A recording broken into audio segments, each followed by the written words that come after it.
There's no question that the super violent and outright weird top-down violence simulator that was Hotline Miami was lightning in a bottle. While the gameplay certainly wasn't for everyone, it was generally quick, brutal, and satisfying for fans of intense action everywhere. Of course, when something with a pretty unique hook makes a big splash, everyone wants a chance to get in on the action, so we get games like Redgar, the Space Viking. By giving the action a more melee-oriented feel and going with a medieval theme, the flow absolutely feels a little different here. In place of the funky story beats of Hotline Miami, you have a bit more of a traditional one in place as well.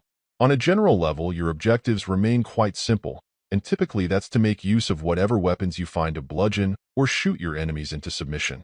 You'll need to think and move quickly, as death comes fast and quite often, but thankfully in general you at least won't lose a ton of progress when you die. One critical area that I struggled with, and that feels like a design choice that was a mistake, is how zoomed in your view is.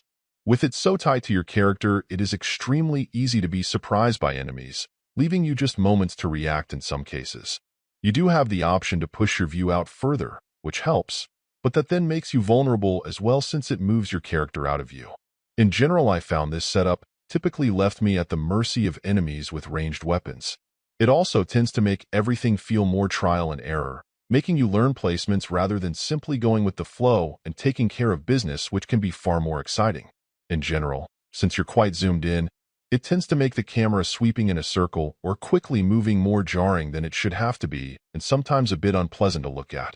While there are absolutely some elements that work here, it feels like some unfortunate decisions were made to try to make the game a bit tougher, likely trying to extend playtime a bit. The problem is, doing that also changed the nature of the game's overall feel. Part of what worked with Hotline Miami was being able to see just enough to make some rough plans for how you'd hit a given room.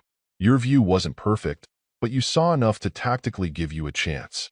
This, by comparison, puts you at a substantial disadvantage to your enemies, and the experience suffers in the process, feeling like the deck has been stacked against you in a more unfair manner. If you're looking for an alternative fix, this will deliver to a degree, but it ended up being a bit disappointing.